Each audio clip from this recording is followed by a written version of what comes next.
सुप्रभात प्यारे बच्चों, कैसे हैं सभी। उम्मीद करती हूँ आप सभी स्वस्थ होंगे।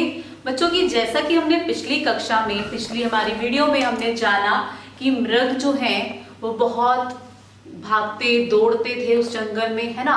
और विभू को ऐसा देख करके बहुत अच्छा लगता था। लेकिन हमने लास्ट में ये देखा कि एक शिकारी आया और उन जो मृग थे उनको शिकार करने के लिए वहां पर आया। लेकिन ऐसा देख करके हमारे विभू को अच्छा नहीं लगा और उन्होंने वहां पर ही उसको क्या बोला कि रुक जाओ, यहाँ शिकार करना मना है। तो आगे जानते हैं कि क्या वो शिकारी शिकार कर पाए या उसने शिकार करना छोड़ दिया। ठीक है, तो पढ़ते हैं फिर। शिकारी बोला, मैं शिकार करने आया हूं। शिकारी बोला, मैं शिकार करने आया हूं, मैं नहीं मानूंगा, इन मृगों को लेकर ही जाऊंगा। क्या बोला कि मैं नहीं मानूंगा, मैं तो इन मृगों को लेकर जाऊंगा।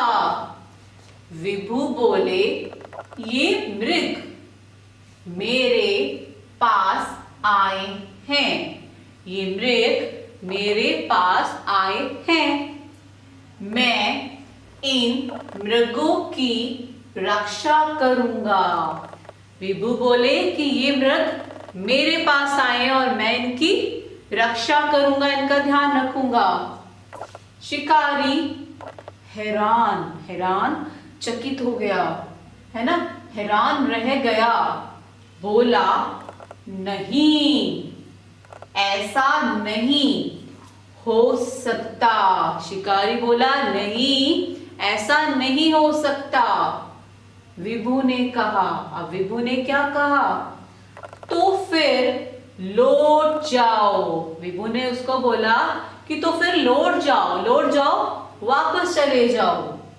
इसी में सबका भला है, इसी में सबका भला है, इसी में ही सबकी भलाई है।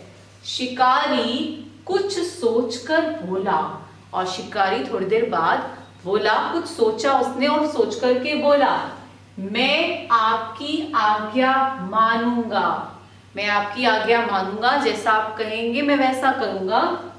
मैं किसी जीव को नहीं मारूंगा। और फिर उसने क्या कहा, उसने कहा कि मैं किसी जीव को नहीं मारूंगा। विभू ने कहा, जीते रहो पुत्र। तो शिकारी को ये कहा, जीते रहो पुत्र। ऐसा क्यों कहा, क्योंकि उसने अपनी जो ये बुरी आदत थी उसको छोड़ दिया और जैसा विभू ने कहा वैसा वैसा कहना माना। क्योंकि उसने थोड़ी देर सोचा और उसको ऐसा लगा होगा कि हाँ, मुझे ऐसा नहीं करना चाहिए, मैं एक जीव की हत्या कर रहा हूँ, है ना, और मुझे ऐसा करना मेरे लिए गलत बात है। तो उसने उसकी बात मानी, किसकी, विभू की बात मानी। और विभू की बात मानते हुए उसने बोला कि मैं आपकी बात मानूंगा और ऐसा नहीं करूंगा। ठीक है, और लास्ट में विभू ने कहा, जीते रहो पुत्र। ऐसा क्यों कहा, क्योंकि उसने अब एक अच्छी आदत अपना ली और अपनी इस बुरी आदत को छोड़ दिया। तो बच्चों, उम्मीद करती हूँ कि आपको ये कहानी बहुत अच्छी लगी होगी। अच्छी लगी तो आपको भी किसी को नहीं मारना है। ठीक है, अगर कोई भी बात आपस में हो जाती है ना, मिसअंडरस्टैंडिंग हो जाती है, तो हमें एक दूसरे को अपनी बात को समझाना है। ठीक है, या अपने से बड़ों को बतानी है बात को, लेकिन ऐसे किसी को मारना नहीं है।